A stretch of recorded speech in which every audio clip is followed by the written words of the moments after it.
An accessory for me is like a 6-foot axe.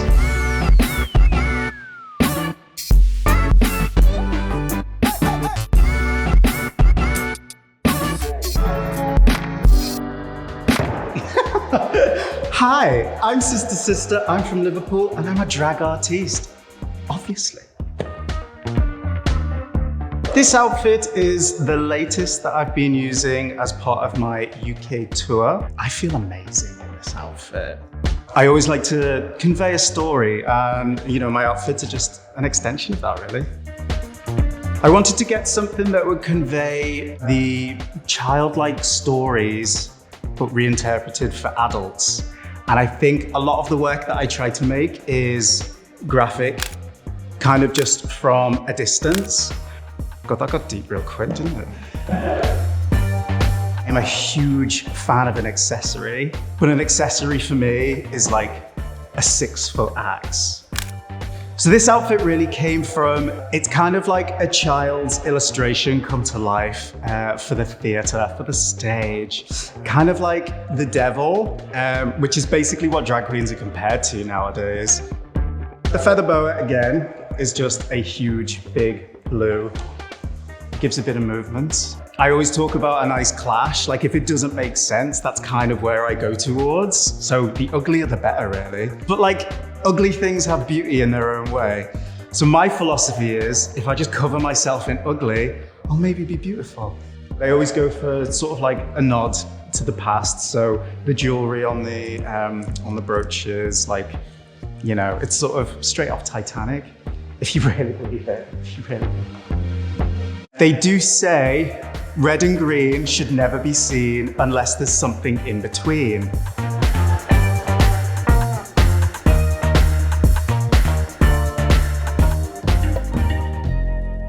Now, this was a rogue choice of outfit for me. I remember the first time I wore it and I said to the designer, I feel like a Disney princess, which is something that I would never have imagined the character of Sister to ever feel like ever.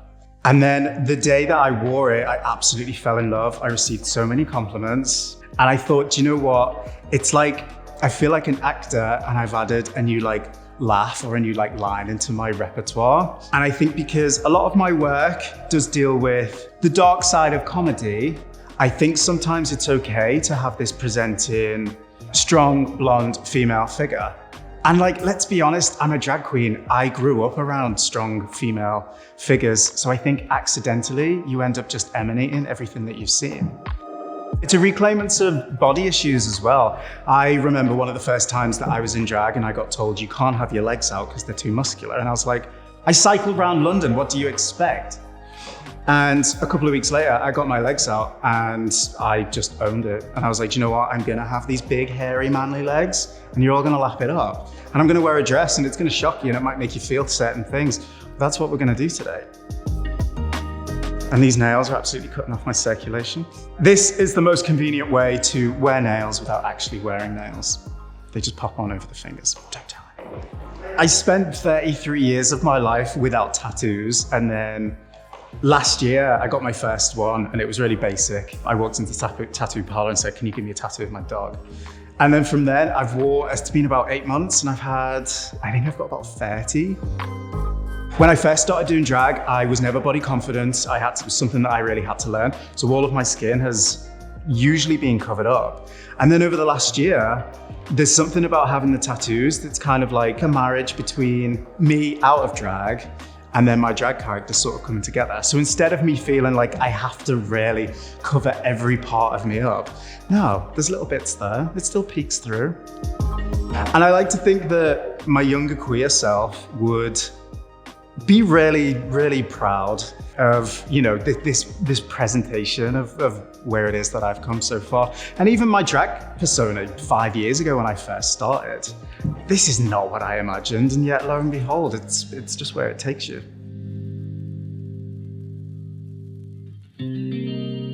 So this is my out of drag look. Surprisingly, I tend to wear out of drag clothes way more than I spend time in drag. I tend to wear a lot of color when I'm in drag.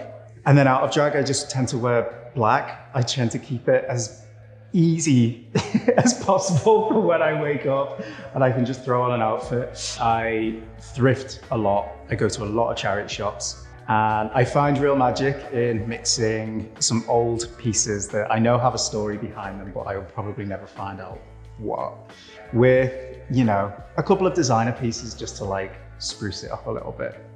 I am a huge fan of headwear.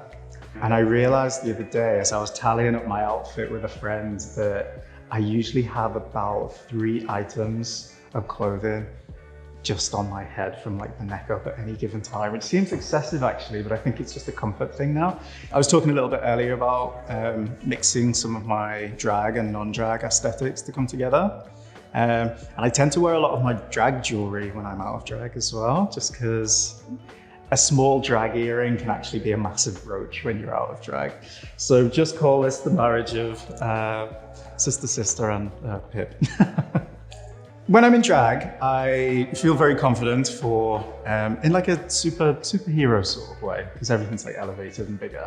I think I'm a lot more private out of drag. So again, even though you might think me a bit disillusioned to think that I'm incognito right now, but I do feel this is quite, I wouldn't say understated. You just want to feel a certain way. And then also, I think once you hit your 30s, you can have fun with it. There really is nothing else to prove anymore, other than you just want to put on an outfit that makes you feel good. You might have noticed my little axe brooch. It is part of my merchandise as well, but I've incorporated the axe into a lot of my work. I find that it's a real symbol of unanimated strength. It's a really good like antique weapon to just carry on stage. And like I said before, I really like to just have these props with little or no context whatsoever. And an axe has always been that for me. The last accessory, the one that's most important to me, is Bambino. No. This one. This is Bambino.